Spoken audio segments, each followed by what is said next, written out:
Hello, readers of Every Word, and welcome to Every Word 365. I'm your host, Christina Munoz Madsen, and today we're reading Exodus 21 through 24. Starting with a follow-up to the 10 Commandments. Which commandment is the most difficult for you? As you continue to ponder this question, I want to share some thoughts on the Sabbath. I was really bothered by this one when I first started reading the Bible because for years I worked the weekend shifts as a news reporter. And yes, it is still a highly debated topic, imagine that. So let's refer to gotquestions.org for more. The Sabbath was given to Israel, not the church. The Sabbath is still Saturday, not Sunday, and has never been changed. But the Sabbath is part of the Old Testament law, and Christians are free from the bondage of the law. And that's in Galatians 4, 1 through 26, and Romans 6 through 14. I am including the entire link about this as well as another one on keeping the Sabbath because I felt very concerned when I was working and doing all these different things. But what I want you to remember is that Jesus did not come to abolish the law, but to fulfill it. Jesus is our rest, and therefore, yes, we are to honor it and keep it holy, but not in the same way the law of the Old Testament demanded. This is very confusing, and this is why it's so important to stay with us until the New Testament. When do we get there? Not till October 1st. But remember, we talk about this a lot in the New Testament because it doesn't dismiss all this. It doesn't say it all goes away. He did not abolish the law, he fulfilled it.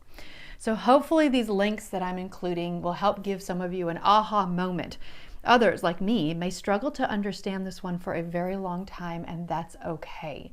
And some of you, like me, may struggle to rest in general. Either way, let's all be in prayer about how God wants each of us to rest in Him. So, how would you fill in the blank in today's daily walk? As you could see in my page, if you're on the email list or the Facebook, I put the word kids in mine. And that was several years ago, but I feel it is still applicable today. Yes, we are supposed to love, teach, and discipline our children, and that takes a lot of time and effort, but we're not supposed to let them consume our lives or have greater importance than God. I struggle with that on a daily basis, just being honest. And I'm guessing you all have loyalties/idols that take over your mind and actions on a daily basis, which is why we all need to be in prayer for ourselves and each other.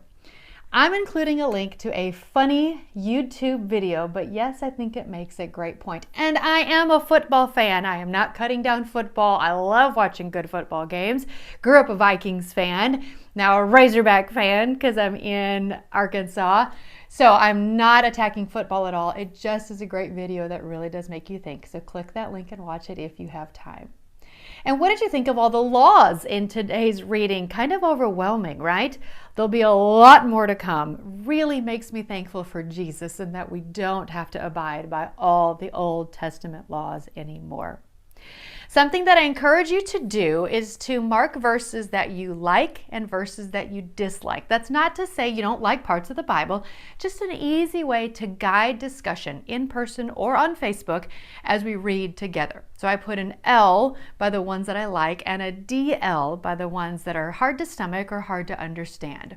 So for example, I put a DL by Exodus 11:7, which talks about a man selling his daughter as a slave. And I put an L by Exodus 24:10, where it mentions lapis lazuli, which is a stone that is very popular in Chile, where my mom is from. I even attached a photo of some earrings that I have with lapis lazuli. Some people say lapis lazuli.